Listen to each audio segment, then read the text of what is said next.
സ്ത്രീകൾക്ക് പാർട്ടിയിൽ ഈ പെപ്സി കൊക്കക്കോള എല്ലാം പൊട്ടിച്ച് ഉപയോഗിക്കുന്ന ഒരു സാധനമാണ്. നാലാമത്തെ പ്രാവശ്യം എന്റെ ഇങ്ങനെ തരിക സ്പ്രെഡ് തരുള്ളൂ, ഞാൻ കൊടുക്കല. അതെടുക്കുമ്പോ പൈസ എത്ര കൊടുത്തിട്ട് 16,000. ഇതൊരു സ്ഥലത്ത് കൊടുത്ത് 16,000. അടുത്ത സ്ഥലത്ത് പോകുമ്പോൾ 7,000 വേറെ കിട്ടും. വേറെ കിട്ടും. ഒരു ട്രിപ്പ് എങ്ങനെ കിട്ടും? ബസ് ടിക്കറ്റൊക്കെ എല്ലാവരും എടുത്തു തരും. കൂത്തുപറമ്പ് സ്വദേശിയാണ്, കണ്ണൂർ കൂത്തുപറമ്പ് സ്വദേശി ഫഹദ് അവന്റെ പേര്. അവൻ എയർബസിലാണ് വന്നത്.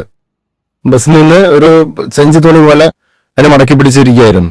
അതിനുള്ളൊരു ഷർട്ടിനുള്ളിൽ പൊതിഞ്ഞ് സിപ്പിലോക്ക് കവറിലാക്കി പൊതിഞ്ഞിട്ടാണ് ഗുളിക കാണപ്പെട്ടത്. എറണാകുളത്ത് എന്താണ് പേര്? ആഷിഫ്. ആഷിഫാണ് എനിക്ക് ഇടപാട് നടത്തുന്നത്. അല്ലേ? ഡ്രൈവിംഗ് സമയത്ത് അങ്ങനെയുള്ള പറയുന്നത്. ബാക്കിയുള്ള ഡീലിങ്സ് അവനാണ്, നമുക്കൊന്നും അറിയില്ല. ഒന്നുമില്ല, കൈയോട് ടച്ചിങ് ഉണ്ട്. ഞാൻ സ്വന്തം ഫുർക്കലും മാത്രം ഒരു കാര്യം കൊണ്ടുകൊടുക്കാൻ പൈസ കിട്ടാം. 5 ലക്ഷം രൂപ പിടിക്കില്ല ഇവിടെ. ഞാൻ ഡീറ്റെയിൽ തെളിച്ചു. ഞാൻ എന്റെ യഥാർത്ഥ പേര് MDMA എക്സൻസി എന്ന് പറയുന്നത്. ഇത് നമ്മുടെ ഇവിടുത്തെ വില വരുന്നത് 5 ലക്ഷം രൂപയുടെ ഇവിടെ വില വരും. ഗ്രാമിന് 5,000 രൂപയാണ് ഇവിടുത്തെ വില. ഈ സാധനം 94.5 ഗ്രാം സാധനം. നല്ല കൊമേഴ്സ്യൽ ക്വാണ്ടിറ്റി ഒരു ഗുളിക രൂപത്തിൽ ആണ് സഹായിക്കണം.